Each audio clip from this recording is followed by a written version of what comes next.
용어만 토크쇼 직설 시작합니다. 먼저 주식시장 상황 살펴보겠습니다. 이가람 캐스터가 전해드립니다. 이 시각 시황입니다. 오늘 코스피는 하락, 코스닥은 상승하며 출발했습니다. 지수부터 살펴보시죠. 코스피 어제 9거래일 만에 종가 기준 4,000선을 회복했죠. 현재는 0.8% 내려갑니다. 4,004선에서 거래되고 있고요. 코스닥은 어제 6거래일 연속 상승 마감했는데 오늘도 상승 흐름 이어갑니다. 0.24% 오르는데 그래도 코스닥 시장 활성화 모멘텀은 다소 약화된 모습입니다. 934선에서 움직임 보입니다. 수급 상황 살펴보시죠.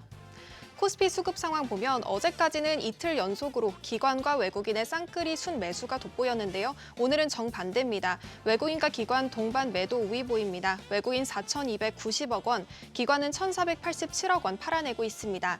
개인만 홀로 5,706억 원 순매수하고 있습니다. 코스닥 수급 상황도 살펴보시죠. 3거래일 연속 매도 우위 보인 외국인 오늘은 매수 우위로 돌아섰습니다. 485억 원 순매수하고 있고 기관도 함께 781억 원 사들이고 있습니다. 개인만 홀로 500억 원 가까이 팔아냅니다. 시가총액 상위 종목들 살펴보시죠. 코스피 1위부터 5위 먼저 보면 어제 반도체 투톱 엇갈린 행보를 보였죠. 삼성전자의 매수세가 몰린 모습이었는데요. 오늘은 반도체 투톱 모두 하락합니다. 삼성전자 0.96% 내려가면서 10만 3,500원에 거래되고 있고요. SK하이닉스 3% 가까이 하락하면서 53만 5,500원에 거래되고 있습니다. 간밤 뉴욕 증시에서 AI 거품론이 재점화되면서 미국 기술주들이 약세를 보인 영향으로 풀이됩니다. LG 에너지솔루션 0.72% 내려갑니다. 간밤 테슬라 주가가 4% 넘게 뛰었는데 그 힘을 받지는 못한 모습입니다. 41만 5천 원에 거래되고 있고요. 삼성 바이오로직스 0.6% 올라가고 삼성전자 우선주 1% 넘게 하락하고 있습니다. 코스피 6위부터도 살펴보시죠. 어제는 조선, 방산, 원전, 조방원이 모두 강세였고 자동차까지 강했는데요. 오늘 현대차 그 흐름 이어갑니다. 4% 넘게 상승하면서 27만 7,500원에 거래되고 있고요. 두산 에너빌리티는 한국 데미펀드의 첫 투자가 원자력 발전소 건설이 될 거란 소식에 1.15% 올라갑니다. KB금융 1% 가까이 하락하고 있고요. 기아는 0.34% 올라갑니다. HC현대중공업 2.62% 하락합니다. 코스닥 시가총액 상위 종목들도 살펴보시죠. 알테오젠 0.57% 올라갑니다. 52만 5천 원에 거래되고 있고요. 에코프로비엠은 반등에 성공했습니다. 1.59% 오르고 있습니다. 하지만 에코프로 0.64% 약세를 보이고 있고요. ABL바이오 0.25% 올라갑니다.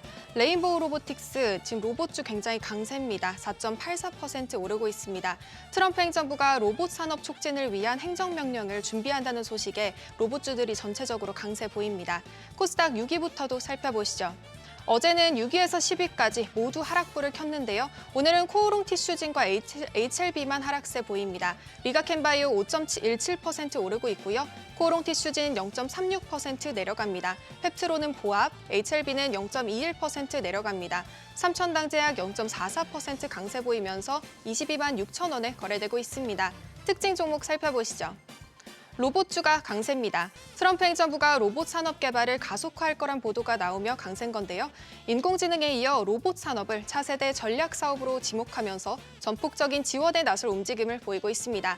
간밤 뉴욕 증시에서 로봇주들도 트럼프 행정부가 로봇 산업 촉진을 위해 행정명령을 준비한다는 소식에 일제히 강세 보였습니다. 국내 증시에서도 그 모멘텀 이어가는 모습입니다.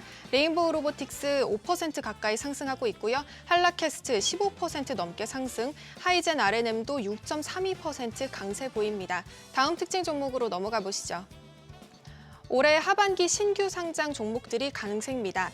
ADC 신약 개발 기업 에임드바이오가 코스닥 시장에 상장했습니다. 상장 첫날 공모가에 300% 상승하면서 급등 출발했는데요.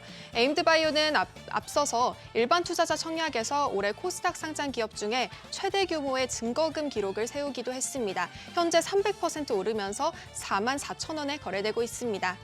외환 시장 살펴보시죠. 오늘 환율은 1원 하락하며 1,467원으로 출발했습니다. 국내 증시로의 외국인 자금 유입 그리고 더 커진 미국 12월 금리 인하 기대감이 하락 요인으로 작용했습니다. 오전 9시 33분 기준으로도 1,467원에 거래됐습니다. 지수 다시 한번 살펴보시죠. 코스피 0.83% 내려갑니다. 4,002선에서 움직임 보이고 있고요. 코스닥은 0.15% 올라갑니다. 933선에서 움직임 보입니다. 지금까지 시장 상황 전해드렸습니다. 계속해서 시장의 다양한 이슈들을 풀어보는 시장 따라잡기로 이어갑니다. 홍춘욱 프리즘 투자자문 대표 나오셨습니다. 안녕하십니까? 네, 안녕하세요.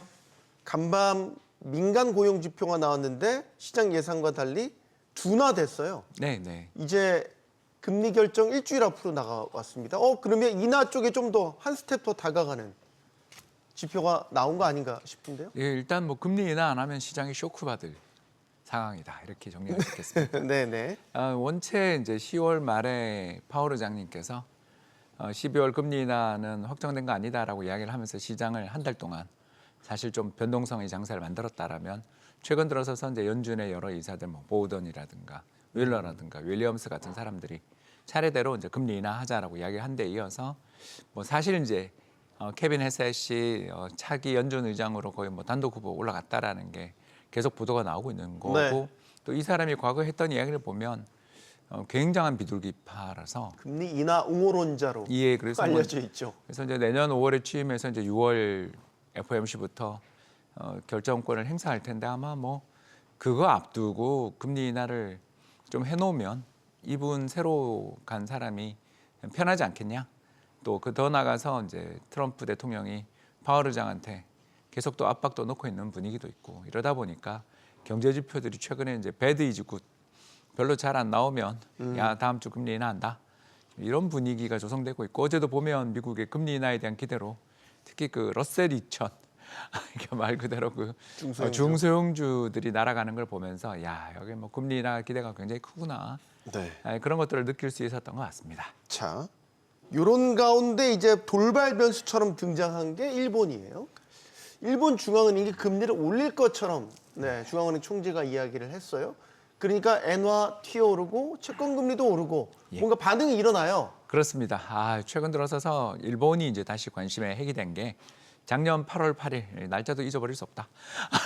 바로 갑작스러운 금리 인상 속에서 이제 대폭적인 엔캐리 트레이드의 청산. 이게 뭐냐면 저금리의 엔화를 차입해서 이제 고금리 자산에 투자를 하는 그런 엔캐리 트레이드가 이제 청산되는 과정에서 금융시장이 한번 대폭락했던 특히 그날 하루에 니케이 지수가 하루에 4,000포인트 빠지는 걸 우리가 한번 본 적이 있었습니다. 그만큼 이제 큰 시장의 충격인데 지금 그림에 나와 있는 것처럼 일본의 인플레이션이 별로 이렇게 진정되질 않고 있는 걸 금방 확인할 수 있죠. 빨간 선이 인플레인데 결국 인플레 레벨이 너무 높다 보니 마이너스 금리다. 그러니까 실질적인 금리가 마이너스 레벨이고 이거는 좀 문제가 있다라고 생각하는 게 우에다 총리, 죄송합니다. 우에다 그 일본 중앙 총재. 네. 이게 이제 총재가 헷갈리더니 큰일 났습니다. 총재가 다 총리할 수도 있죠. 뭐 그럴 수도 있습니다. 당장 뭐 그 이탈리아 총리님이 벌써 떠오르죠. 그런 건데 일단 다카이치 수상 취임한 다음에 특히 엔이 너무 약세로 가니까 이 엔이 너무 약세로 가게 되면 이게 인플레를 유발할 수 있다라고 또 일본 은행은 걱정할 수도 있기 때문에 이제 저런 식으로 최근에 움직이고 있고요. 지금 새로운 차트가 나왔는데 빨간 선은 달러 엔이고요. 파란 선은 달러 원입니다. 여러분 어떻습니까? 우리나라 경제 내에 여러 문제를 가지고서 외환시장을 전망하는 건 저는 굉장히 힘든 일이다. 그래서 우리나라 내부 요인도 굉장히 중요합니다만 적어도 최근에 움직이고 있는 외환시장의 흐름은 엔 약세 때문에 우리 환율이 끌려 올라가고 있다. 이렇게 보실 수가 있겠고요. 이와 같은 강력한 엔화의 약세가 출현한 이유는 다카이치 총리가 취임한 다음에 뭐 제2차 아베노믹스 또는 아베노믹스 시즌 2를 하면서 특히 대규모 재정 정책을 펼치니까 금융시장 참가자들이 2022년 트러스 총리, 그 영국의 트러스 총리 기억나시는지 모르겠습니다. 그때 기억납니다. 대규모 감세, 재정 지출 확대 이걸 이야기하자마자 그 영국 채권 시장에 있던 외국인 자금들이 전부 다 이탈하면서 일종의 소규모 금융위기가 발생하고 그것 때문에 이제 역대 영국 총리 중에 최단명 총리로 그 사람이 물러난 걸 기억하시는 분들이 있을 겁니다. 그러니까 2022년 같은 일이 벌어지는 거 아니냐에 대한 공포가 최근 엔화 약세의 요인이었다. 이렇게 보시면 되겠고요. 엔 약세 속에서 이제 외국인들도 빠져나가니까 일본 금리도 상승하고 일본 금리 상승하는 걸 보면서 우에다 총재가 야 이거 좀 위험한 거 아니야? 이렇게 자꾸 이제 말들을 하니까 뭐 꼭 12월에 금리를 인하한다까지는 제가 모르겠습니다만 연초까지의 한 두세 달 사이에 일본이 현재 같은 상황에서는 금리 인상은 거의 확실해 보인다. 이렇게 보여집니다. 그러면은 조금 마이크로하게 본다면 엔화가 다시 강세로 지금 돌아선 거는 우리 지금 원달러 환율이 너무 이제 위험한 수 높으니까 그렇죠. 그 마이크로하게 본다면 도움이 되겠네요. 원달러 일단, 환율 좀 예. 식히는 효과가 예, 그렇습니다. 연말에 있잖아요. 환율이 좀 내려가지 않을까. 저희들 조금 약간 그렇게 기대하는 편인 거고요. 이제 연말에 우리나라 환율이 내려갈 거라고 기대하는 또 다른 이유는 미국이 금리 인하할 것 같다라는 것도 있고 네. 예, 여기 이제 더 나가서 이제 우리나라가 연말에 지금 최근에 그 반도체 가격 동향에 대한 국감센터 보고서 보니까 뭐 어마어마하게 오르고 있지 않습니까? 네. 이런 것들을 우리가 보면 연말에 우리 무역 흑자가 엄청 나면서 기업들이 연말에는 이제 기업들이 보너스도 주고 여러 가지 자금 결제도 해야 되기 때문에 내고라고 부르는데요. 해외에서 수출했던 돈들을 국내로 환입시키는 내고 물량들까지 나오고 있기 때문에 일단 연말 환율은 좀 진정되지 않겠나. 이제 내년 초가 문제지 사실 뭐 지금은 괜찮은 것 같다 이렇게 보여지고요. 이제 우에다 총재 입장에서 그럼 이번 달에 하냐 다음 달에 하냐에 대한 어떤 고민들은 결국 자산시장, 금융시장의 변동성이 좀 커지면 다음 달일 거고 금융시장이 좀 안정되는 흐름, 특히 미국 보면서 아마 금리 결정을 하지 않을까 생각합니다. 그러면은 이 측면은 엔캐리 트레이드에 대한 청산 우려는 우리가 얼마나 걱정을 해야 돼요? 사실 많은 물량들이 털렸습니다. 청산이 됐다라고 예. 보기 때문에 예, 뭐 그때 지금 이제 났던 물량에 와서 비하면 엔화 고개 든다고 해서 엔캐리 트레이드 또 그때처럼 일어날 건데 이렇게 안 보시는 분들이 많더라고요. 예, 저도 뭐 그렇게 보는 쪽인 게 작년은 또 기억나시겠습니다만 8월부터 이제 그렇게 시장이 크게 움직였던 이유가 엔캐리 트레이드 청산에 대한 공포도 있었지만 사실 그때 미국 대선이 혼미로 빠져들던 시기였습니다. 기억나시겠지만 그 현직 대통령이 사임하시고 예. 그러니까 대통령 캔디데이트에서 사임하면서 해리스 카멜라 부통령, 해리슨이 그렇죠. 새로운 후보로 나고 또 그때 트럼프 후보에 대한 암살 시도까지 기억나시는지 모르겠습니다. 네. 그러니까 이런 미국적 정치 쇼크에 엔캐리 트레이드 청산은 핑계였다라고들 다들 많이 보는 게 실제로 뭐 그 뒤에 금융시장이 지속적인 충격을 받은 게 아니고 금리 인상이 단행됐으면 엔캐리가 계속 청산돼야 되는데 네. 그냥 그거 그냥 일주일로 끝났거든요. 이런 것들을 생각해 보시면 엔캐리 청산에 대한 공포라는 것은 그러니까 조정의 빌미였다. 이렇게 보시는 게 맞겠고요. 이제 엔캐리 청산은 이미 몇 년간 계속 진행되고 있는 대세적인 흐름. 왜냐하면 미국 금리가 인하되고 있기 때문에 미국 금리가 인하되고 있는 상황에서 미국과 일본 간의 금리 차는 계속 줄어드는 상황인데 엔캐리를 굳이 해야 될 이유도 없고 더 나가서 일본의 저금리가 점점 매력이 없어지니까. 그렇죠. 그리고 더 나가서 일본 자산 시장도 좋은데 굳이 엔화를 차입해서 해외로 나가야 될 이유도 없고 사실 이제 그런 거죠. 그렇기 때문에 금융시장 참가자들은 이제 늘 모멘텀들을 기다리고 있고 어떤 자신들의 거래를 합리화하기 위한 목적으로 엔캐리 청산도 들고 또는 트러스 모멘텀 이야기도 나오는 거고 그런 거죠. 참고로 그 트러스 총리와 다카이치 총리를 직접 비교하는 게 참 다카이치 총리 입장에서는 억울한 게 네. 트러스 총리의 영국은 펀더멘탈이 비교가 안 될 만큼 취약한 특히 브렉시트 이후에 거기 그 영국의 길트 채권에서의 외국인 지분 변동들이 굉장히 큰 데 비해서 우리도 그렇고 일본도 그렇고 발행한 국내 채권의 대부분 잔량 90% 이상은 전부 다 자국민이 들고 있는 나라다. 한국과 일본은 자국민이 들고 있어서 저걸 빼가지고 해외로 나가는 게 아니라 자기네 나라에서 운용을 하거든요. 네. 예, 그래서 뭐 주식에서 운용을 더 늘린다든가 아니면 요새 부동산 시장 너무 좋으니까 그리로 가는 거지 굳이 일본에서 빼서 그 돈을 가지고서 엔을 청산하고 해외로 나간다 그러면 엔 약세가 출현해야 되는데 지금 강세다. 좀 다르죠. 그렇기 때문에 이런 점에서 일본과 영국을 직접 비교하는 것은 좀 일본 입장에서는 억울하다. 이렇게 볼 수 있겠습니다. 그러면 우리 입장에서는 환율이 일단 가장 코앞에 닥친 위기니까 그렇습니다. 환율이 그래도 큰 고비를 넘겼다 이렇게 볼 수 있는 거예요. 이제 캐비넷 시 정말로 지명이 돼서 내년에 의장으로 취임을 하고 금리 한번 내리고 만약에 물가가 이상급등만 하지 않는다면 내년에 최소 3번 정도는 금리 인하한다. 뭐 이런 시나리오 아래 3번만 할 것 같지 않은데요. 더 할 것 같습니다. 최소. 예, 네. 최소로 보여지고요. 네. 저는 일단 내년 연말 미 정책 금리 2.5% 정도 보고 있고요. 음. 지금 현재보다 125bp나 그러니까 그 정도로 이 사람이 계속 그렇게 이야기를 해왔습니다. 네. 예, 그 정도로 이제 미국의 금리 인하가 이루어지면 우리랑 미국 간의 금리는 이제 동일한 레벨이 되니까 그러네요. 적어도 이제 채권 사러 미국 채권 사러 나가는 수요는 둔화될 것이다. 이렇게 볼 수 있겠죠. 그러니까 원 캐리 트레이드라고 해야 될지 모르겠습니다만 아무튼 해외로 나가던 더 고금리의 채권을 사러 나가던 그 미국 채권 열풍이 한때 좀 있었지 않습니까? 네. 그런 것들은 뭐 이제 다 약발이 사라지지 않겠는가 이렇게 생각되고요. 그래서 최근에 이제 특히 그 미국 단기 금리와 달러의 가치를 한번 비교해 보시는 차트가 준비되어 있을 텐데요. 네. 그걸 보시면 알겠지만 미국의 단기 금리가 빨간 선입니다. 단기 금리가 이렇게 내려가는 시기에 항상 미국 달러가 약세로 가는, 최근에 다시 급등하던 달러 가치가 최근 들어서 다시 약세로 전환된 걸 금방 발견하실 수가 있죠. 그렇기 때문에 미국의 달러 가치를 좌우하는 것은 다른 나라와의 관계보다는 미국 자체 요인이 훨씬 크다라고 보시면 되겠고요. 저게 이제 기축통화 위험이죠. 그렇기 때문에 미국의 단기 국채 금리가 지금 줄줄줄 흐르고 있지 않습니까? 계속 내려가고 있다.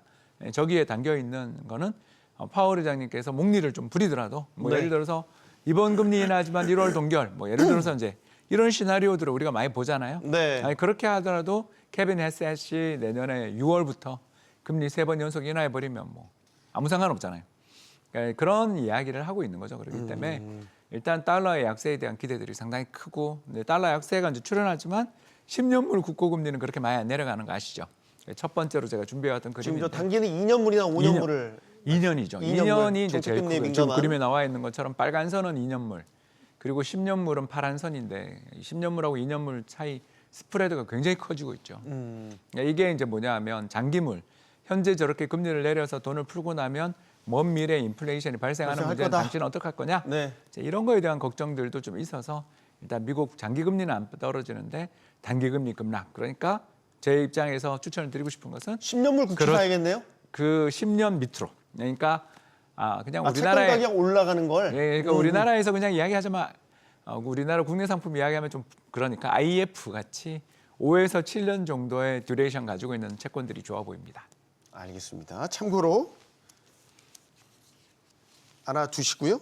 자, 증시로 넘어가면 그러면 일단 11월에 한번 조정을 겪었고 12월에 지금 좀 회복되는 기미를 보이고 여기에 이제 금리 인하라든지 뭔가 기대감들이 이제 다 맞물려서 돌아가는 거. 내년에 캐비넷이 만약에 차기 의장이 된다. 금리는 기조적으로 더 떨어질 것 같다. 예. 저금리일 것 같다. 그러면은 소위 말해서 미국 증시에서도 성장주, 기술주, 아까 러셀 2000 얘기해서 중소형주 좋죠. 이런 쪽으로 이제 뭐랄까 순환매라고 할까 아니면 유동성도 이제 양적 긴축이 끝났으니까 네, 좀 더 통로도 열린다. 그렇습니다. 내년 미국 증시도 여전히 잘 되겠구나. 뭐 예, 이런 맞습니다. 시나리오는 유효할까요? 예, 상반기 좋아 보인다.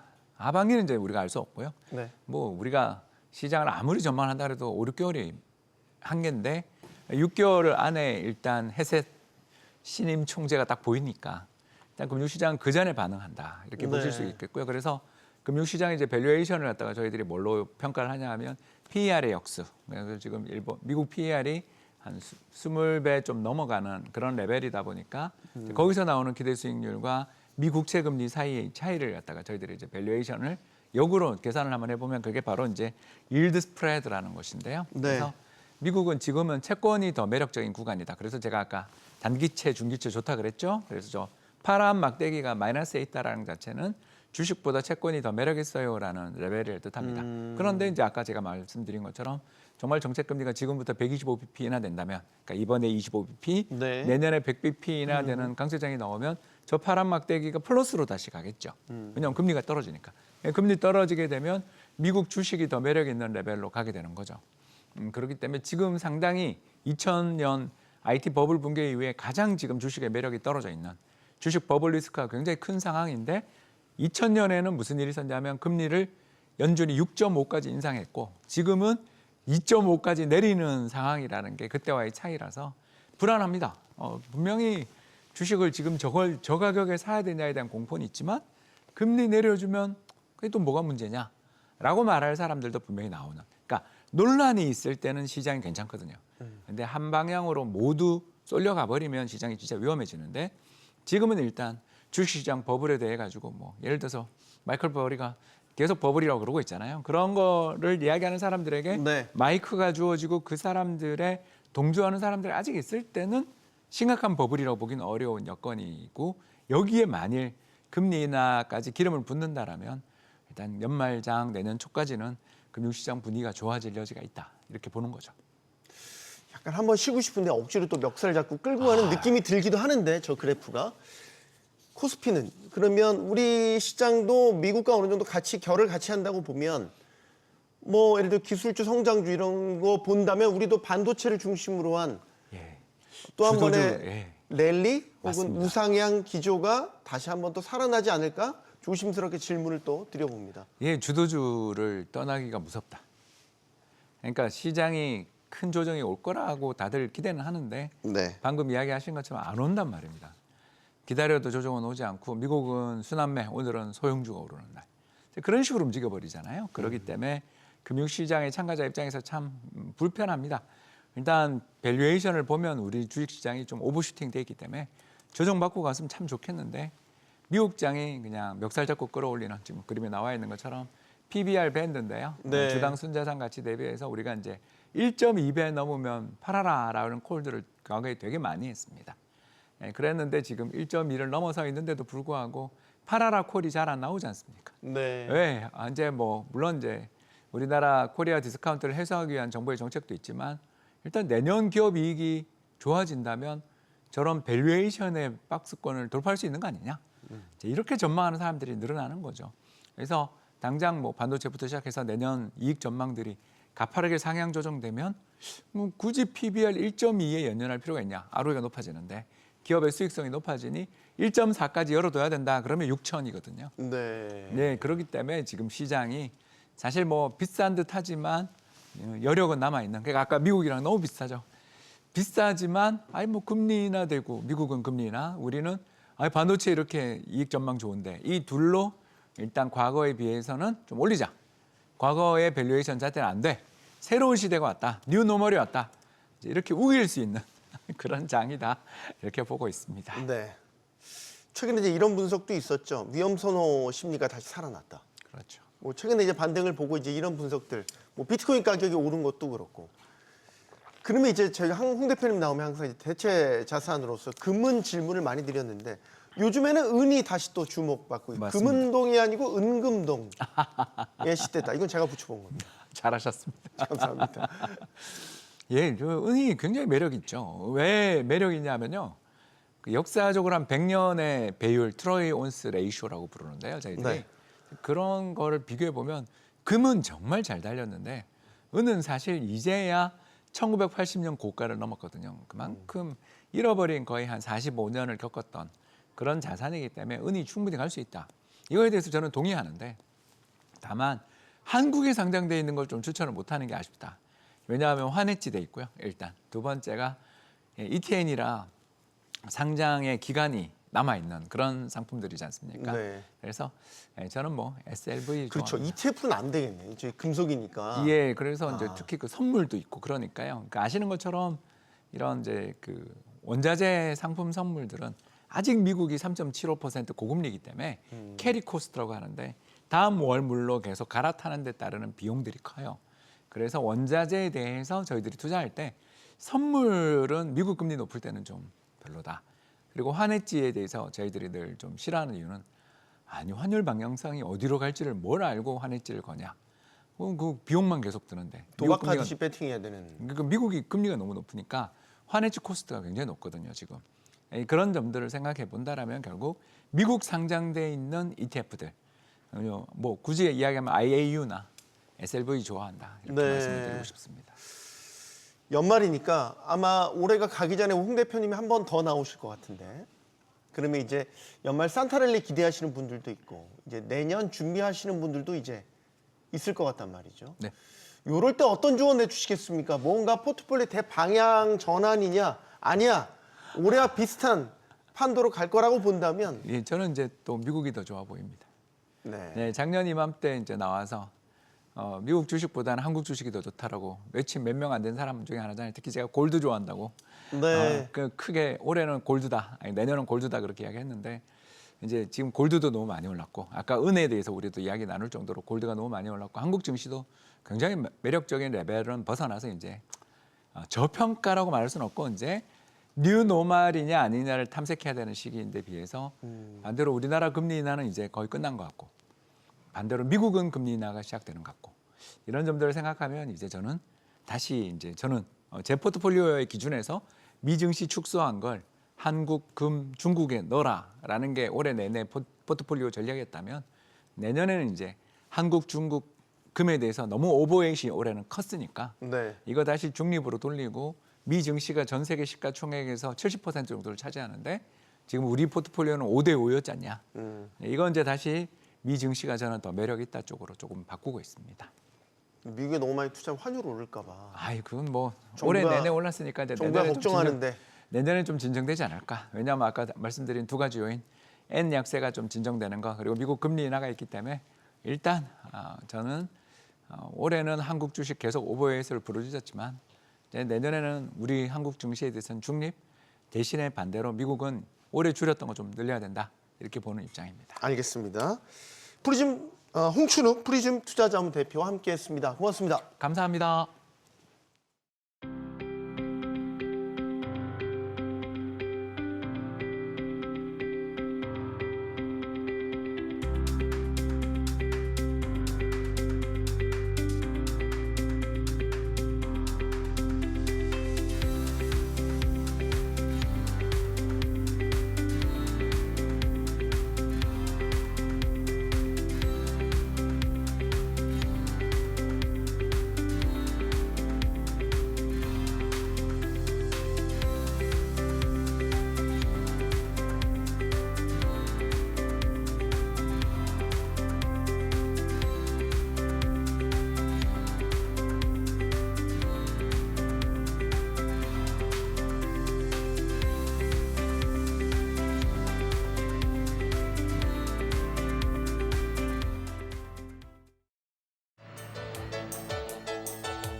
쿠팡 고객 정보 유출 사태가 일파만파 커지고 있습니다. 3천만 명이 넘는 고객의 개인정보뿐만 아니라 아파트 공동 현관 비밀번호 같은 민감한 정보도 외부로 함께 빠져나간 것 같죠.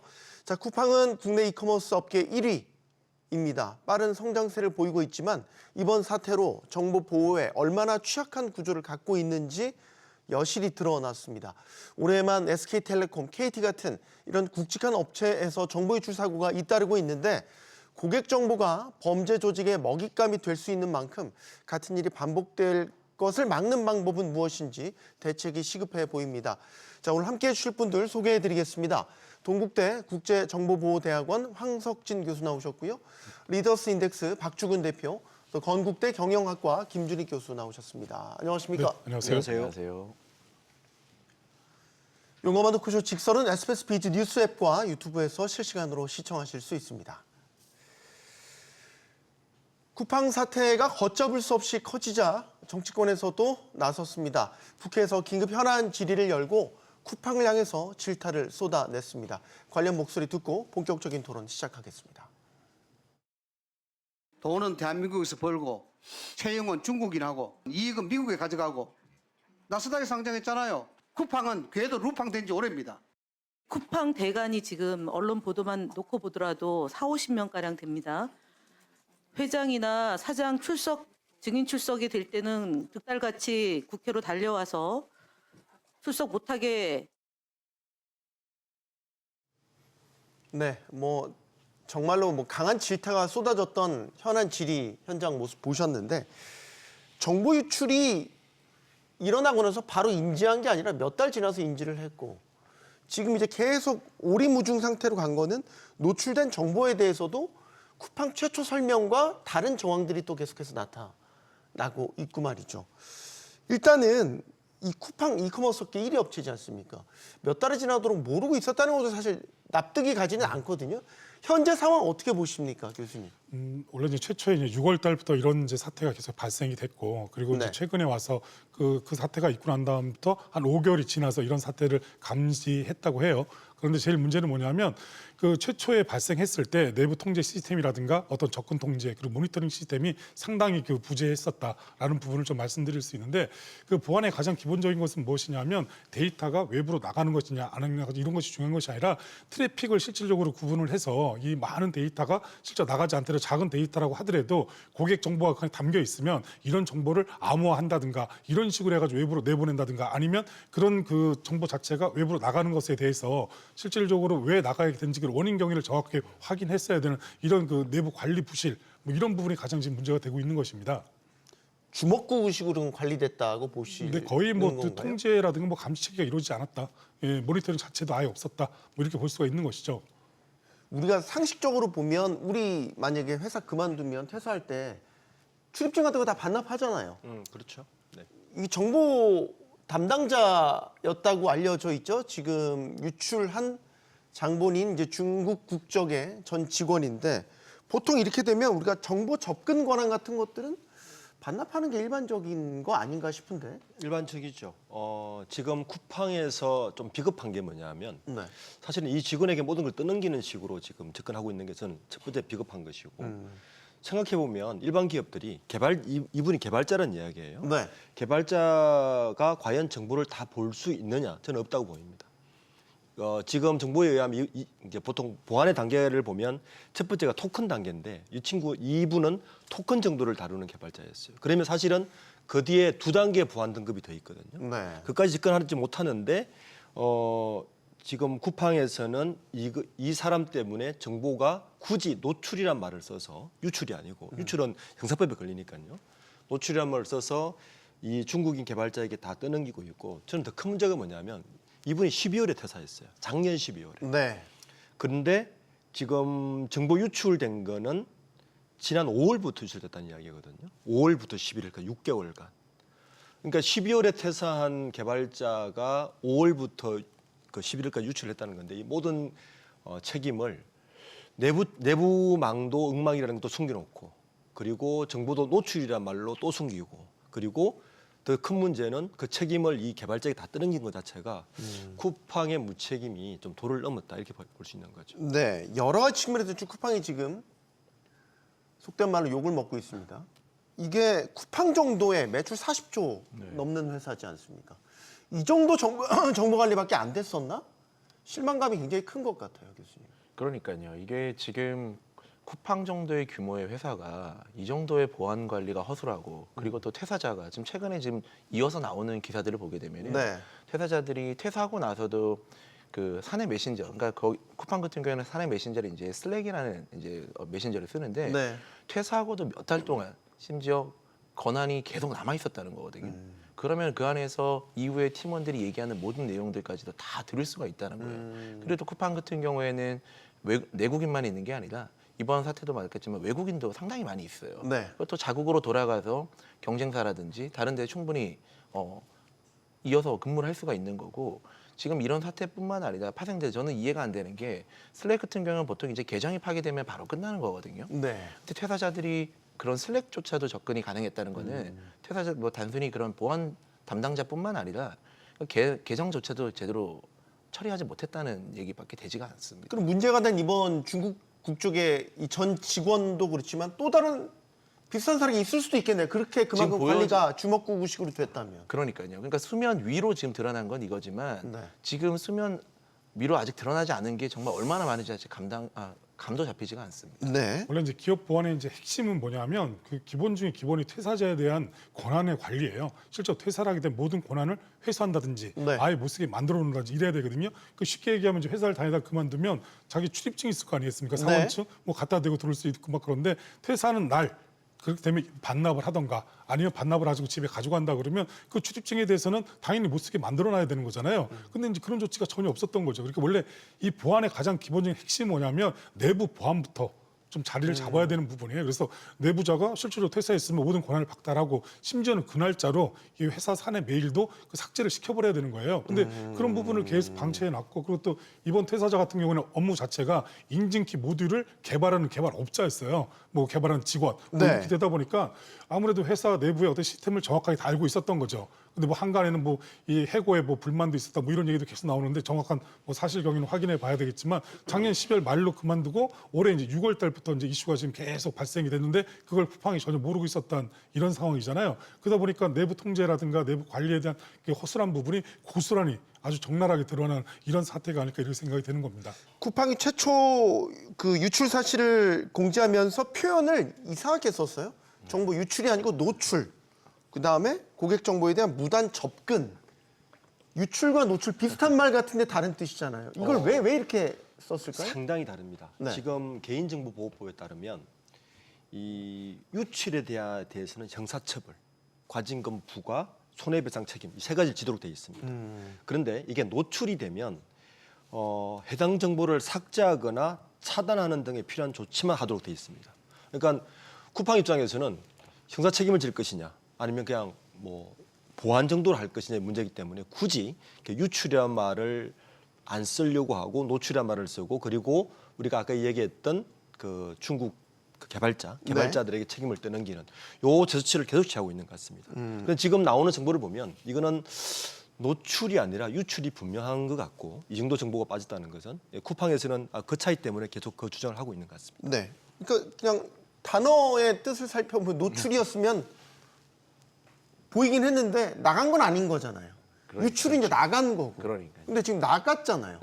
그러니까 이게 제 의혹이 뭐냐면 사태를 좀 축소하려고 했던 게 아닌가 이제 이런 의심을 하게 되는. 맞습니다. 그러니까 우리 대표님 말씀하셨던 것처럼 그런 이유가 분명히 들어가 있을 거예요. 그리고 이거를 노출인지 유출인지 몰랐다는 것 자체도 사실은 좀 황당한 부분인 겁니다. 네. 우리가 노출이라고 하는 거는 노출은 됐지만 이게 정보가 탈취가 돼서 이용이 됐는지 악용이 됐는지는 확인이 되는 부분이 아니거든요. 그러니까 뭐 그 말씀하신 것처럼 정보가 외부에 보여진 거고 그걸 다시 이렇게 담으면 되는 건데 네. 유출은 담기가 어려워진 거예요. 나갔으면 못 들어넘죠. 그러니까요. 그건 명백한 사고죠. 근데 본인들이 그 사고조차도 인지를 제대로 못했다는 거는 지금은 이거는 인지 못했다도 문제고 인지했는데 숨겼다는 건 또 다른 문제고 그런 어쨌든 양쪽으로도 다 문제가 되는 것 같습니다. 그러니까 술은 마셨는데 음주운전은 아니다. 막 이런 것 같기도 하고요, 교수님. 근데 이제 뭐 원래 노출 유출은 이제 거의 아까 말씀하신 대 비슷한 이제 그런 부분인데 법적으로 좀 따지면 그 고의에 대한 행위 태양이 있었나 없었나 이제 이런 부분이 가장 중요한 부분이거든요. 그러니까 노출 같은 게 이제 우연한 공개예요. 과실, 실질적으로 그냥 어떻게 하다 보니까 잘못해가지고 홈페이지에 노출이 됐다든가 뭐 이렇게 되는 부분이거든요. 근데 네. 유출 같은 경우는 명백한 고의가 있었던 것이고 형사적인 책임을 반드시 이제 지게끔 이렇게 돼 있는 거예요. 근데 그 소비자들에게 이제 대하는 여러 가지의 어떤 그 사건의 어떤 심각성이라든가 이런 부분을 생각했을 때는 어떤 사건을 좀 더 축소하려는 이런 의도가 좀 숨어 있지 않나 이런 생각이 지금 상당히 많이 들고 있거든요. 그리고 애초부터 뭐 노출이라고 계속 얘기하다 개보위에서 개인정보보호위원회에서 네. 바로 잡아라 이건 유출이다. 그러니까 나중에 가서 유출이라는 이제 단어로 지금 바꿔서 계속 보도가 되고 있는데 문제는 최초부터 자기의 어떤 그 잘못이 있으면 순수하게 그 시인을 하고 그리고 어떻게 재발 방지 대책이라든가 피해 보상 대책 이런 부분을 강구해 가지고 얘기해야 됨에도 불구하고 이건 노출이다 단순한 뭐 그 중국인의 실수였다 뭐 이런 식으로 이제 계속 그 밀어붙이는 이런 의혹을 계속 가질 수밖에 없는 이런 환경이 되어버린 것이죠. 네. 자, 사과문도 며칠 올렸다가 또 내렸어요. 그것도 지적이 됐더라고요. 그러니까 이제 쿠팡이 정말 이번 사태에 대해서 얼마나 책임감을 갖고 있나, 정말 미안해하나? 이런 이제 의구심을 들게 하는 거죠. 그렇습니다. 이 사과는 사실은 제일 중요한 게 구체적인 사실에 대해서 진정성 있는 액션을 취해야 되는데 네. 지금 쿠팡의 그 1년의 지금 수습 과정을 보면 첫 번째는 우리가 얘기했던 유출이나 노출로의 변명이었고 두 번째는 사과문을 올려도 아주 짤막하게 이틀 정도 올리고 그 자리에 다시 광고를 실는 행태 때문에 사과에 대한 진정성이 모두 사라진 것 같습니다. 그러니까 실제 쿠팡을 사용하고 있는 많은 유저, 그러니까 이런 거죠. 요즘 뭐 우스갯소리로 SNS를 보면 뭐 그래서 뭐 쿠팡을 사용할 수밖에 없잖아.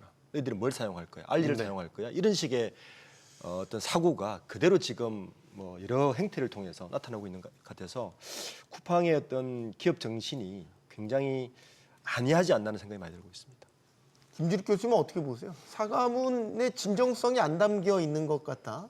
그렇죠. 뭐 너무나 뻔하죠. 왜냐하면 투명성과 지속적인 소통, 사실 지속적인 소통이 저는 굉장히 중요하다고 보거든요. 사과에서는. 근데 지속적인 소통이 너무 짧았다. 그리고 지속적인 소통이라기보다는 통보에 가까웠다. 그런 부분들이 제가 봤을 때는 좀 이슈가 되는 것 같고요. 그리고 또 징벌적인 손해배상 청구나 저는 이게 왜 이렇게 내렸는지 잘 모르겠어요. 왜냐하면 이게 그렇게 되면은 사실 여론에서도 굉장히 좀 괘씸죄까지 좀 추가될 것 같다는 생각도 들거든요. 네. 그리고 결국 뭐 징벌적 손해배상 청구라든지 뭐 정부의 더욱더 엄격한 행정 제재나 소비자들이 이제 불매 운동까지 확산돼 가지고 삼중고를 겪을 것 같은데 왜 이런 액션을 취했는지는 사실 저도 좀 궁금한 부분입니다. 네.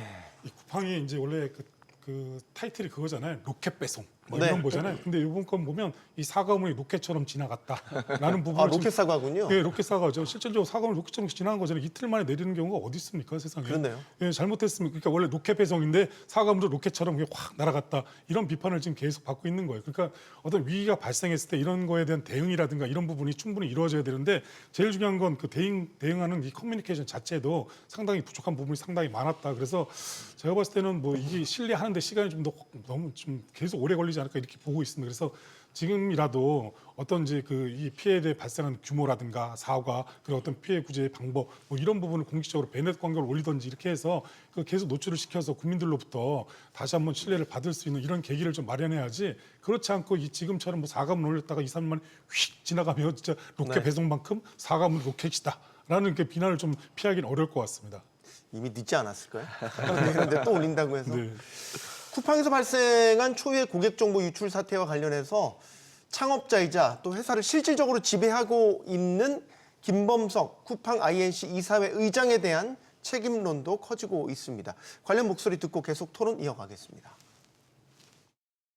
국민들은 김범수 의장이 직접 국민께 정중히 사과하길 원하고 있어요. 그분은 항상 뒤에 숨어 있나요? 김범석 의장님 지금 어디 있습니까?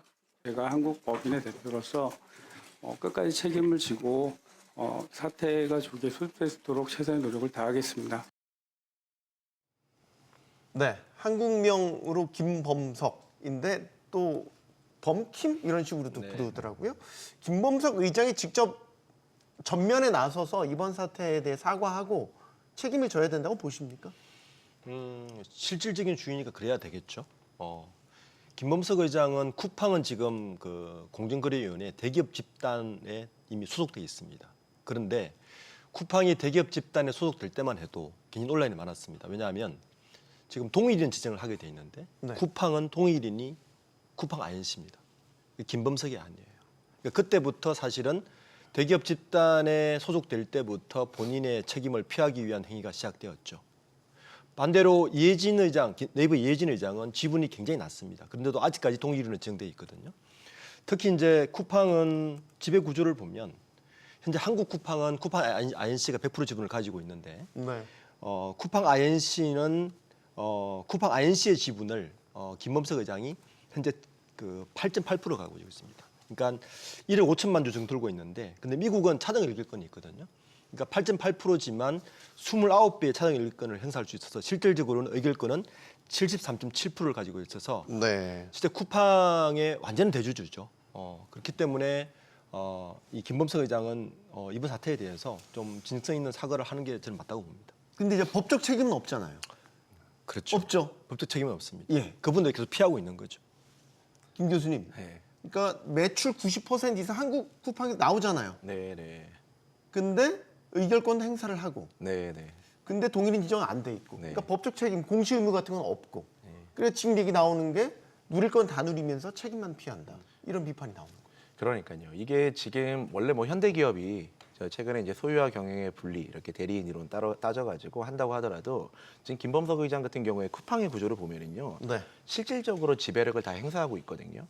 우리 그 이번에 국회에서 박태준 대표도 얘기하는 것도 이사회 의장한테 계속 보고했다, 뭐 얘기 듣고 있다 이런 얘기를 하는 거는 네. 결국은 박태준 대표가 소유와 경영이 분리됐다고 하더라도 결국은 완벽한 독립적인 경영을 운영하냐 아무도 그렇게 공감하지는 않을 거예요. 결국 그렇게 된다면은 실질적인 지배력을 행사하고 있는 사람이 책임에서 완전히 자유롭지는 못할 겁니다.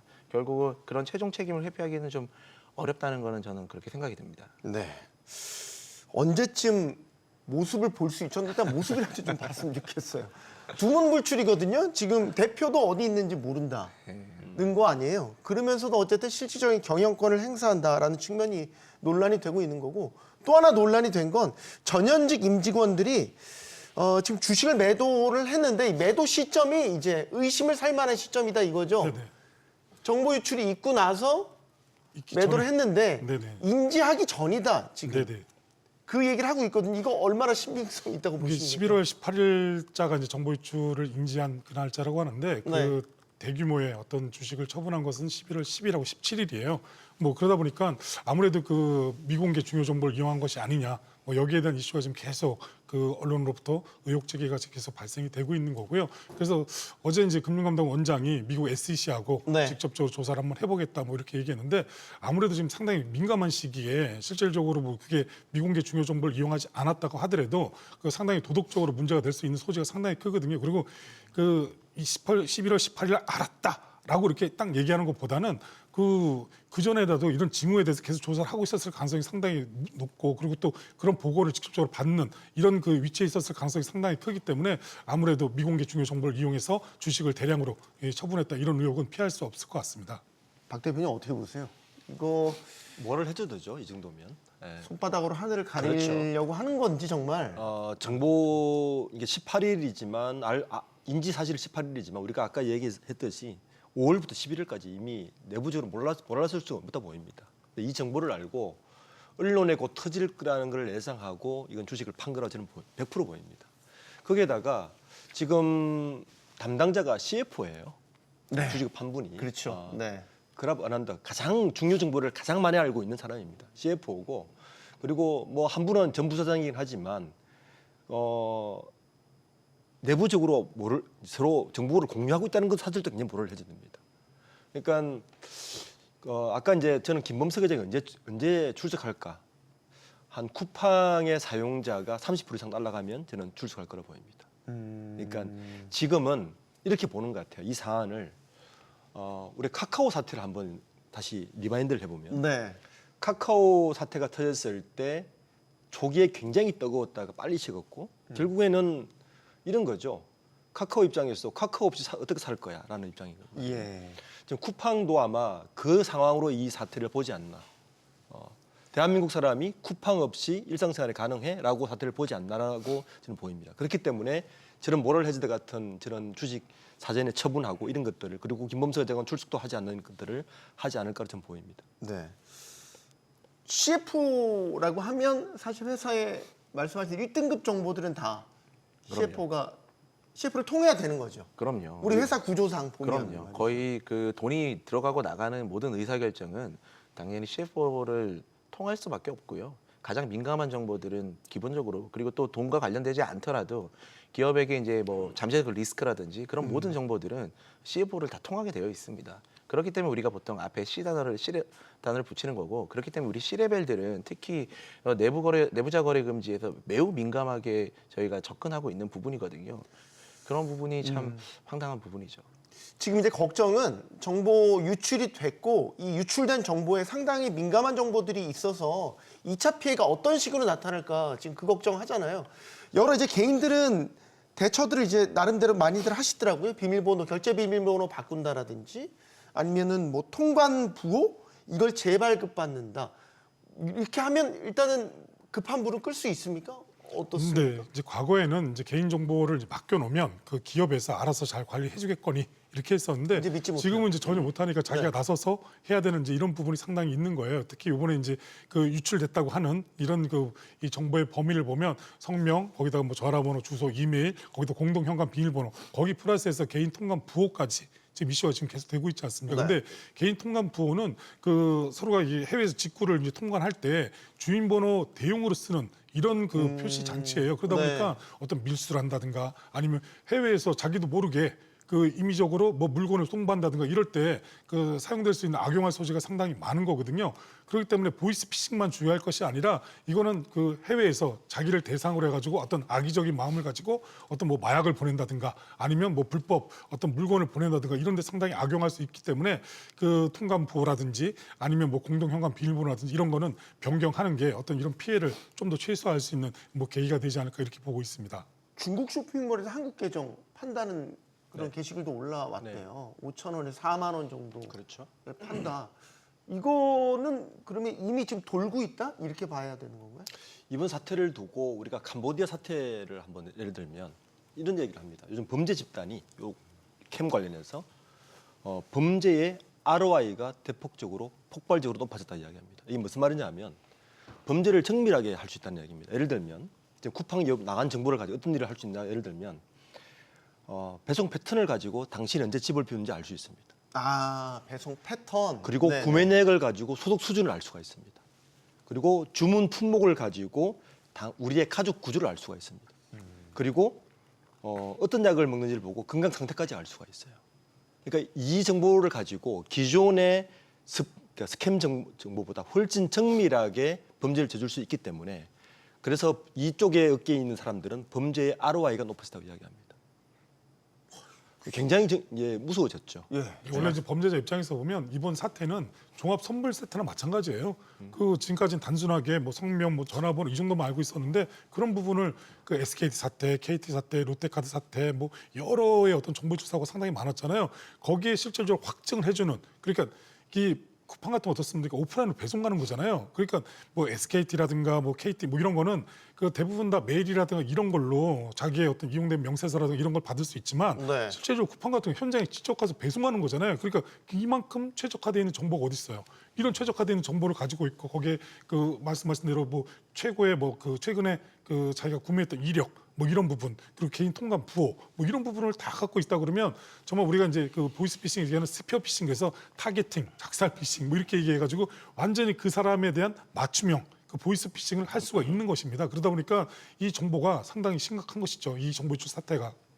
2차 피해가 어디까지 그러니까요. 확산될까요? 겁나네요, 갑자기. 이게 왜냐면은 저는 물론 바로 직전에 SKT 또 이제 사태도 굉장히 크긴 했지만 네. 이번에 쿠팡 사태는 좀 다른 차원의 접근이라고 생각이 들어요. 왜냐면은 아까도 말씀드렸다시피 쿠팡이 가장 자신감을 가졌던 것 중에 하나가 이미 우리의 일상생활에 너무나 스며들어가지고 그만 멈추기는 안 하고 멈추기는 어려울 것이다. 이 접근이거든요. 네. 그걸 우리가 반대로 접근을 해보면은 쿠팡은 우리의 많은 행동 데이터들을 이미 다 가지고 있어요. 그러니까 우리 내가 계정에 연결되는 거 우리 아까 대표님 말씀하셨던 것처럼 나의 모든 정보들을 다 가지고 있다는 거예요. 나뿐만 아니라 나의 가족과 연결되어 있는 그리고 내 일상 행동 패턴들 그런 행동 데이터들을 다 가지고 있는 걸 가지고는 정말 무궁무진하게 악용이 될 수도 있고 재활용이 될 수도 있고 그런 부분에서 본다면은 사실 이거는 단순히 그냥 개인정보가 유출됐다의 문제를 훨씬 넘어서는 이슈고 그렇기 때문에 이번에 더욱더 좀 엄중하게 좀 봐야 되는 부분이 있는 겁니다. 제가 황 교수님께 추가 질문 드리고 싶은 거는 네네.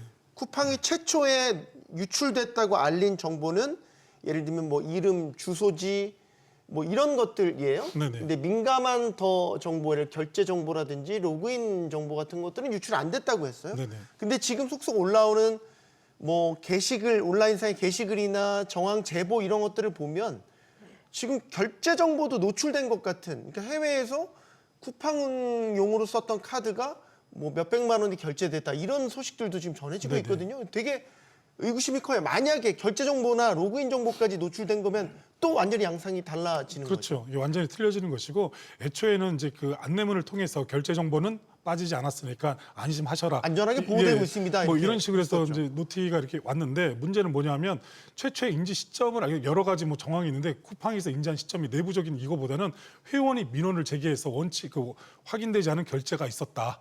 다른 부분 가지고 했다는 얘기도 있어요. 그 얘기는 뭐냐면 결제가 이루어진 거잖아요. 그러니까 그 정보가 탈취당했기 때문에 그 결제가 이루어진 것인데, 근데 쿠팡은 결제 정보가 그리고 로그인 정보가 안전하게 관리되고 있다고 하는데 실질적으로 이건 개보이라든가 통합조사단에서 뭐 확인을 해봐야 될 사항이지만 제가 봤을 때는 뭐 결제 정보 이런 부분이 과연 털리지 않았나. 지금까지 여러 가지 정황상 봤을 때는 모든 데이터를 다 갖고 갔을 거로 이렇게 추정이 되는데 단순하게 그 성명, 뭐 전화번호, 뭐 주소, 이메일 주소, 거기다 통관부호, 뭐 거기다가 공동현관 비밀번호는 자기가 직접적으로 결제를 할 수 있는 건 한계가 있잖아요. 그러니까 예를 들면 뭐 그걸 보이스피싱 조직에 넘겨서 보이스피싱 조직에서 전화를 해가지고 금원을 편차든가 이런 데 악용될 수 있지만 결제부를 알고 있다 그러면 자기가 직접적으로 결제를 할 수 있는 부분이잖아요. 고객의 의사랑 상관없이 네. 고객이 뭘 불러준다든가 이렇게 고객 정보를 추가적으로 수집하지 않아도 되기 때문에 그 아마 수사기관이라든가 이런 통합조사단에서 이 결제 정보라든가 로그인 정보 이런 부분을 좀 더 그 유출이 됐는지 안 됐는지 확실히 좀 따져볼 필요가 있는 것이고 최근에 이제 지마켓도 그 이슈가 지금 네, 가장 많이 되고 있었죠. 있지 않습니까? 네. 그것도 뭐 60여 건에 무단 결제라고 네, 무단 표현이 결제라고 되던데. 하고 있잖아요. 그러다 보니까 그러면 그 지마켓도 해킹당한 것인가? 뭐 이런 식의 이슈가 지금 계속 있잖아요. 근데 네. 현재는 60여 명의 이제 피해가 발생이 됐고. 그래서 지금 해킹이 아니라고 지금 설명을 하고 있는데 네네. 긴급 현장 조사에 착수한 상태이긴 네, 합니다. 그렇죠. 근데 여기서 해킹이 아니라는 것은 자기네 그 서버에서 나간 건 아니라고 얘기하는 것이지 실질적으로 개인이 해킹당할 수도 있는 것이고 아니면 그 지마켓을 유사하게 만든 사이트에서 개인정보를 수집해가지고 그 정말 지마켓 가서 사용할 수도 있는 부분이잖아요. 그러다 보니까 거기서 사용되는 결제 정보하고 쿠팡에서 유출됐다고 지금 추정할 수 있는 물론 결제 정보하고 뭐 결합해서 할 수도 있는 이런 가능성도 있기 때문에 아무래도 지금은 그 아까 로그인 정보 말씀하셨잖아요. 우리가 이제 주로 얘기할 때 크리덴셜 스토핑이라는 얘기를 합니다. 그 얘기는 뭐냐면 그 보통 그 인터넷 사이트에 아이디하고 패스워드를 똑같이 쓰는 게 상당히 많거든요. 아 그렇죠. 예, 그러니까 여기 다르고 저기 다르게 하기 쉽지 경우가- 기억하기가 쉽지 예, 않아서 아이디는 거의 똑같이 쓰고 비밀번호를 정말 좀 이렇게 그 자기가 보안에 좀 인식이 조금 있으시면 비밀번호 다르게 갖고 갈 수는 있지만 나중에 가면 이 비밀번호 이게 맞나? 이렇게 헷갈릴 수 있기 때문에 대부분 다 비밀번호 똑같이 써요. 그러다 보니까 이 어떤 특정한 사이트에서 쓰는 비밀번호 그리고 여기 지금 사고가 난 사이트에서 쓰는 비밀번호가 동일할 가능성이 상당히 높거든요. 네. 그러면 그걸 갖고 대입시켜가지고 실질적으로 부정결제를 한다든가 이럴 가능성이 상당히 있기 때문에 말씀하신 대로 쿠팡에서 정말 결제 정보하고 로그인 정보가 안 나갔다라고 주장하는 거에 대해서 정말 그런지 아닌지는 좀 꼼꼼히 좀 따져볼 필요가 있는 것이죠. 앱 로그인할 때 앱마다 다 다른 아이디와 패스워드 쓰세요?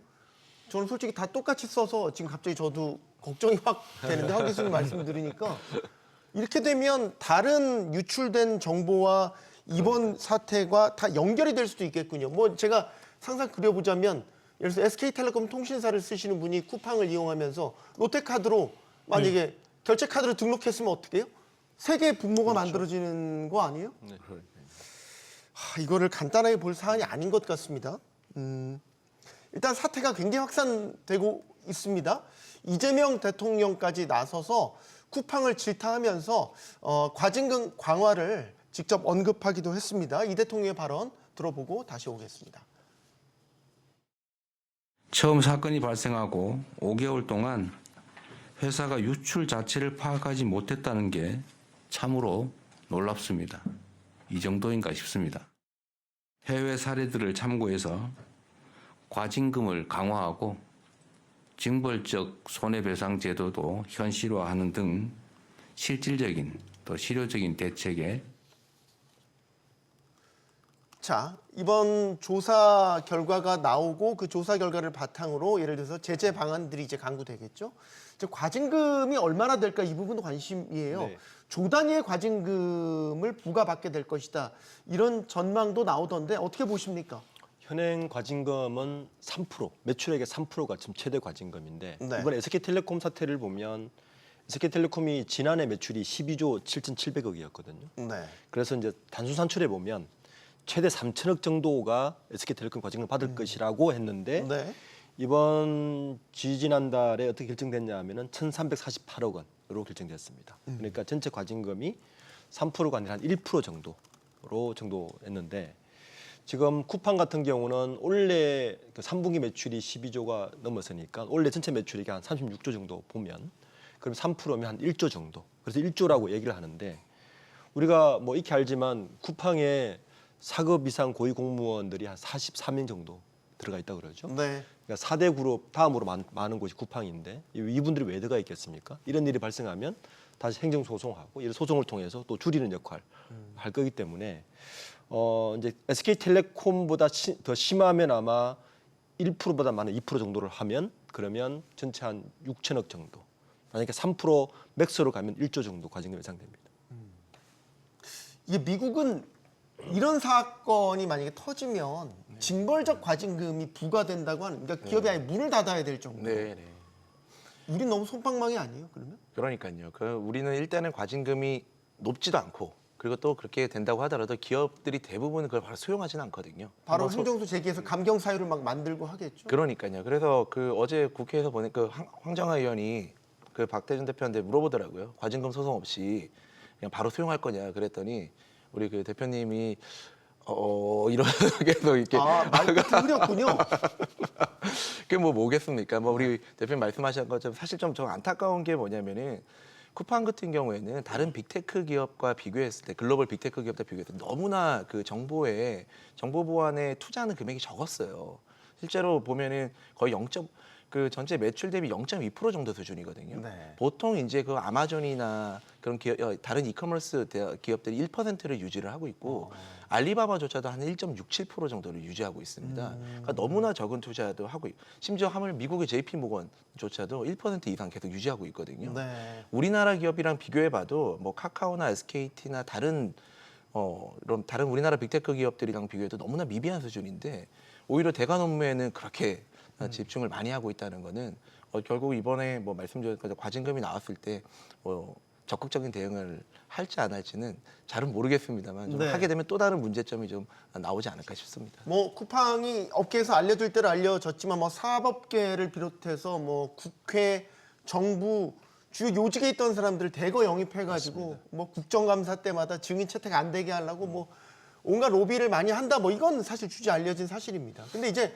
그런 식으로 계속 넘어가기만 하면 또 같은 일이 반복될 수 있는 거 아니에요? 그러면 사실 이런 사건에 대해서는 이런 사태에 대해서 엄중하게 책임을 물어야 되는 게 맞는 것 아닌가라는 맞습니다. 생각이 또 드는데. 쿠팡은 이제 이번 사건 말고도 기존에 3번의 전력이 또 있어요. 화재 사고도 있었고. 그리고 화재에 됐었고 여러 가지 사고가 있었기 때문에 실제로 이번이 4번째거든요. 그렇기 때문에 아까 말씀하신 대로 이제 과징금을 3% 하면 1.5 이렇게 산술상으로는 그게 타당할지 모르겠지만 제일 중요한 건 이제 안전조치 의무를 어느 정도까지 이행을 했냐 안 했냐 이제 여기에 대해서 아마 1%가 되든 2%가 되든 금액이 책정될 것으로 이제 보여지지만 가장 중요한 건 아마 역대 최고 금액 우리나라에서 어떤 이 개보위가 과징금을 부과하는 데 있어서 가장 최고 금액이 부과되지 않을까 지금 그렇게 보고 있습니다. 근데 다만 개인들에게 돌아가는 이 손해배상에 대한 이슈가 지금 계속 이슈가 있거든요. 예. 그렇기 때문에 징벌적 손해배상이냐 징벌적 과징금이냐 솔직히 징벌적 과징금보다는 징벌적 손해배상 쪽이 좀 무게가 더 실려야 되는데 그런 부분이 좀 아쉬운 거죠. 집단 소송에 대해서도 좀 이번 손을 좀 봐야 될 것 같아요. 지금 제기된 사례도 있고 네. 로펌들도 준비한다고 맞습니다. 그러더라고요. 그런데 지금 우리나라는 현재 집단 소송법이 어떻게 돼 있냐면 현행법은 정권 분야에만 한정돼 있어요. 일반 분야에 오픈이 안 돼 있습니다. 네. 그러니까 미국 같은 경우에 예를 들면 지난 1월달에 애플이 시리를 통해서 개인 정보를 빼간다 그래서 미국에서 집단 소송을 해가지고 9,500만 달러 소송에 이겼거든요. 현재 그래서 미국은 같은 경우는 환경, 소비자, 개인정보, 인권 모든 분야에 집단 소송이 가능한데 우리나라는 지금 정권 분야에 한정돼 있어서 이 부분에 대해서 집단 소송에 좀 고쳐야 지금 기업 입장이 이런 거거든요. 쿠팡 같은 경우도 과징금 매기면 또 소송해서 3%를 1% 낮추면 되는 것이고 민간 집단 소송은 지금 기껏해야 몇몇 로펌에서 10만 원 주니 20만 원 주니 그것도 소송 건 사람에 대해서 하니까 네. 별로 두려움이 없는 거예요. 그러니까 아까 제가 초전에 말씀드렸듯이 쿠팡 없이 살 수 있어? 해봐. 이런 식의 마음이 강한 거죠. 그러니까 집단 소송 제도 손을 대서 과징금 플러스 피해 보상에 대해서 분명히 좀 짚어야 될 부분이 있는 것 같습니다. 소위 말해서 이런 쿠팡을 비롯한 한국 업체들이 이런 집단 소송에 대해서 속된 말로 타격감이 별로 없는 거죠. 그러니까요. 하려면 해라. 충분히 다 감당 가능하니까 이런 식인 거죠. 그러니까요. 이게 집단 소송이 결국은 승패 여부가 가장 중요한 거는 기업이 얼마나 적극적인 보호 조치를 했냐가 사실 굉장히 중요한 이슈거든요. 네.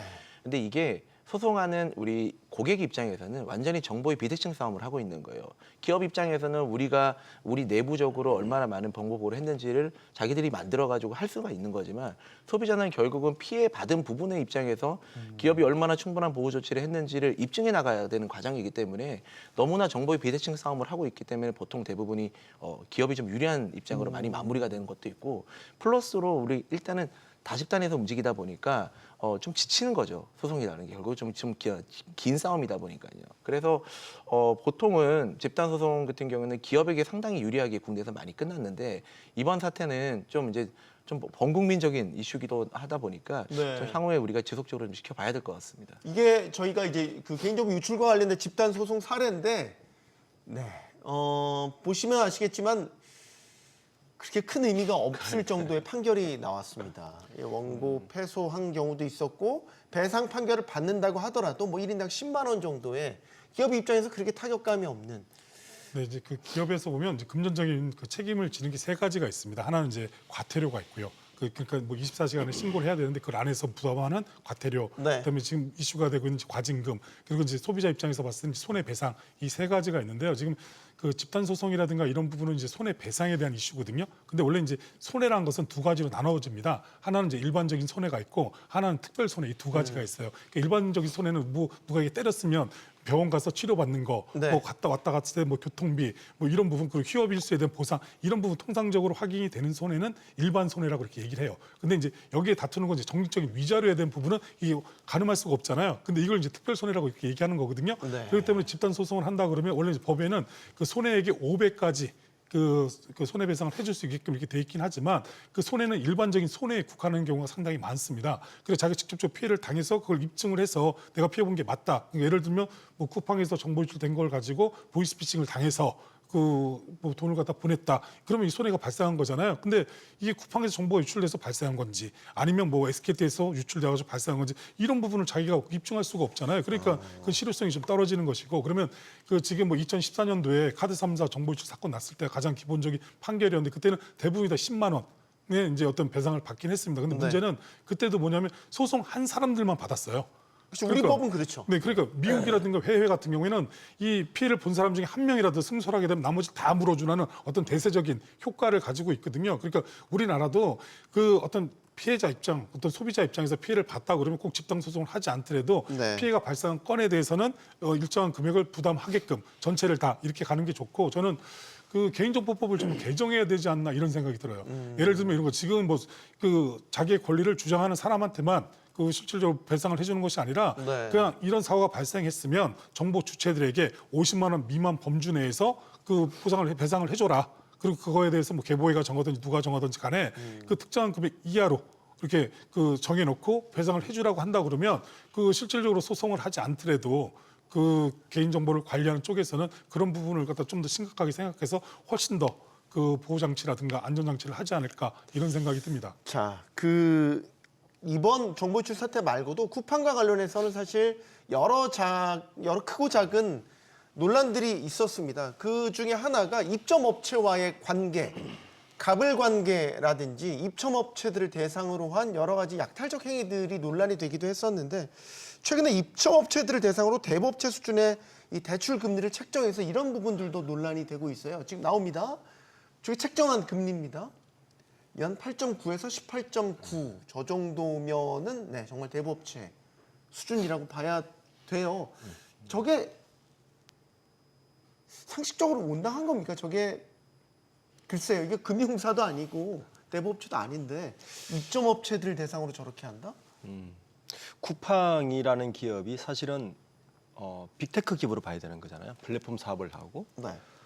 기업은 최첨단을 달리는 빅테크인데 사업 경영 형태는 굉장히 구시대적이라는 걸 보여주고 악의적이라는 걸 보여줍니다. 이게 뭐냐하면 보통 주류업체들이 이렇게 장사를 합니다. 주류업체들이 그 어떤 식당을 차리면 그 식당에다가 대부를 해줘요.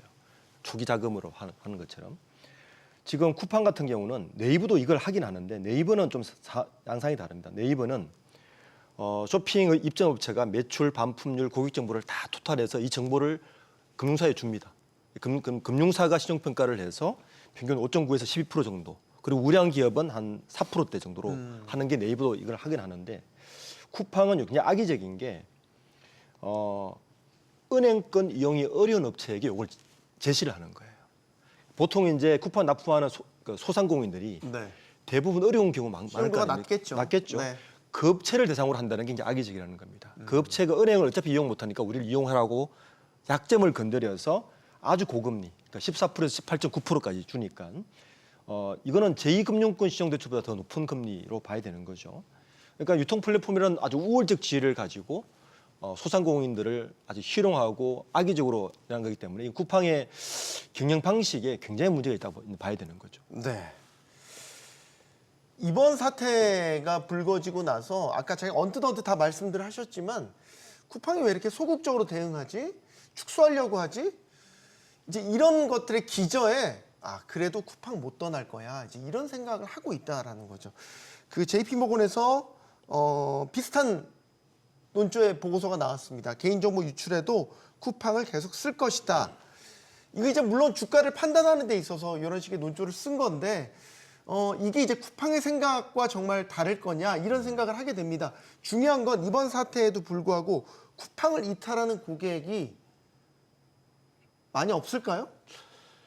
그러니까요. 이게 지금 참 이거를 보면서 답답하기도 하고 네. 그리고 또 실제로 주가에 반영이 됐어요. 그래서 처음에 이 사태가 터지자마자 마이너스 5%에서 시작을 하다가 결국은 소폭 상승으로 그날 마감을 했었거든요. 네. 이 JP모건의 보고서가 나오고 나서.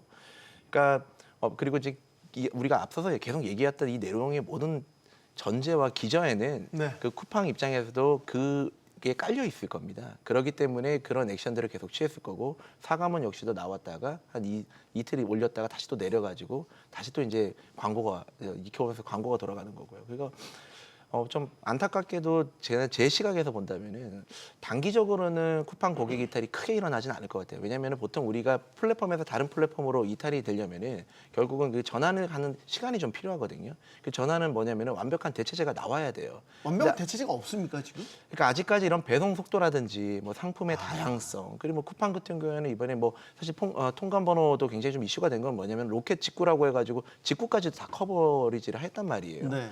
그런 부분에서 또 이제 앱의 편의성이라든지 이런 플랫폼 경쟁력이 사실은 좀 우위가 있는 거는 사실입니다. 그렇기 때문에 대부분의 우리 많은 국민들이 쿠팡을 즐겨 썼던 거고요. 그렇지만 장기적으로 볼 땐 제가 봤을 때 좀 다를 수 있을 것 같아요. 결국은 다른 지금 경쟁사들이 지금 쿠팡이 가지고 있었던 이런 경쟁력에 대해서 빠르게 치고 올라올 거고 여전히 쿠팡에서 현재 이러한 상태의 대응이 계속 나오고 있다면은 대체제가 나오면서 이탈이 들어올 거고 결국은 이거는 이제 쇼텀의 관점이냐 롱텀의 관점에서 좀 다를 것 같고 그 안에서 쿠팡이 얼마나 대응을 선제적인 이미 늦었지만 앞으로 잘하느냐에 따라 가지고 그 플랫폼에 정말로 스위칭이 될지 안 될지 나올 것 같습니다.